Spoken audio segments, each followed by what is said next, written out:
नमस्कार, स्वराज एक्सप्रेस देख रहे हैं आप और मैं हूं आपके साथ दिशा।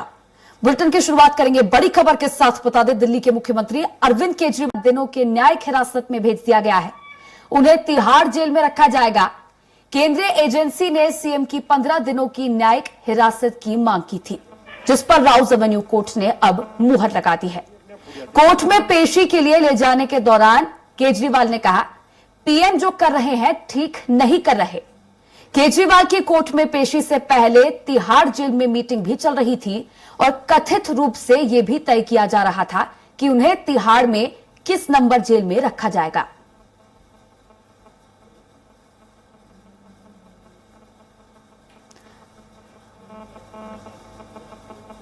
अब इस खबर पर और भी ज्यादा जानकारी साझा करने के लिए state editor Ajay Tripathi phone line पर जुड़ गए हैं। अजय जी, अब अरविंद केजरीवाल की न्यायिक हिरासत 15 दिनों के लिए भेज दिया गया है, क्या पूरी जानकारी?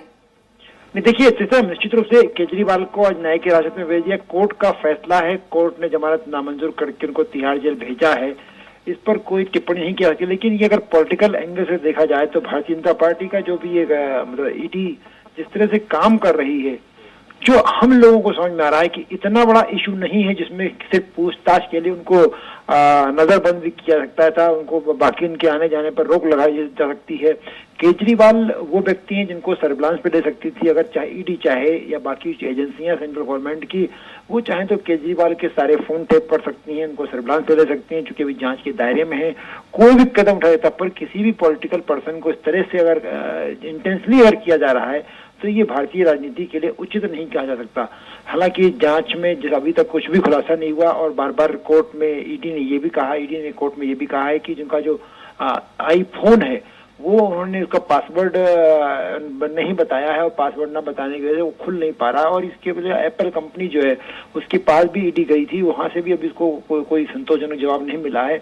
लेकिन कुल मिलाकर ये कह सकता है कि छोटे छोटे मुद्दों को लेकर के जिस तरह की राजनीति अब हो रही है हिंदुस्तान में, ये उचित नहीं कहा जा सकती। जुडिशरी अपना काम कर रही, जुडिशरी के सामने अगर कोई भी छोटा मामला भी हो या बड़ा मामला हो, अगर उसमें जो जांच एजेंसी है, जिसने पुलिस हो या ईडी हो या कोई भी लोकायुक्त हो, कोई भी अगर वो ये तथ्य पेश करता है कि जो आरोपी है वो, जो कि केजरीवाल हो या कोई व्यक्ति आज की तारीख में अगर हिरासत में है तो आरोपी हैं, आरोपी सपोर्ट नहीं कर रहा है तो कोर्ट अपने साथ फैसला लेता है, कोर्ट ने वही किया है। लेकिन उसके पीछे का जो सराउंडिंग पूरा सिस्टम काम कर रहा है वो बिल्कुल समझ, इसलिए जो आज केजरीवाल ने कहा जाते जाते कि प्रधानमंत्री जो कर रहे हैं वो ठीक नहीं है।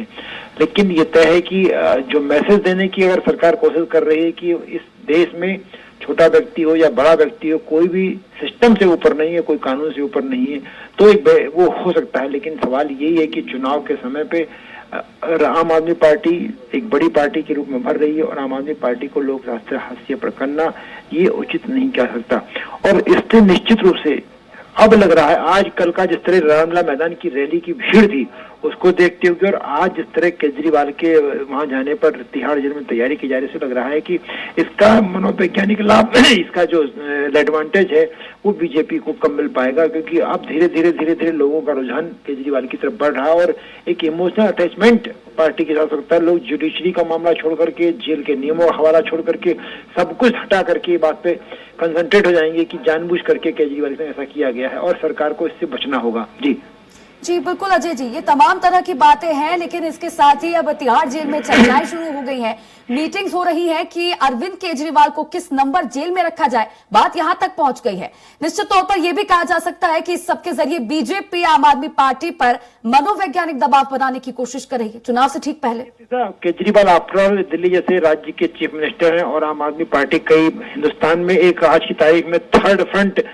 की भूमिका में जा रही है। आम आदमी पार्टी के राष्ट्रीय संयोजक हैं, तो वो बड़े वीआईपी आदमी है, उसने उनकी सिक्योरिटी के हिसाब से, उनकी गरिमा के हिसाब से, और चूंकि अभी उनको सजा नहीं हुई है, कोई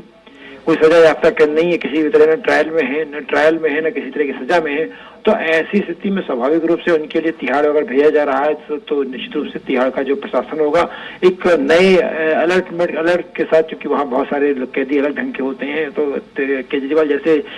किसी कैदी के लिए, केजरीवाल जैसे किसी हिरासत में रहने व्यक्ति के लिए अलग व्यवस्थाएं करनी पड़ती है। तो तिहाड़ प्रशासन की मीटिंग करना सामान्य घटना होती है और लगेगा कोई व्यक्ति अगर वहाँ पहुंचता है तो उसके पहले बाकायदा तैयारी की जाती है, प्रोटोकॉल का सिस्टम पूरा पालन किया जाता है। क्योंकि केजरीवाल अभी अभिरक्षा में है, उनको कोई किसी तरह की सजा नहीं हुई है, इसलिए ऐसा किया जा रहा है। जी चलिए, शुक्रिया अजय जी जुड़ने के लिए और जानकारी साझा करने के लिए।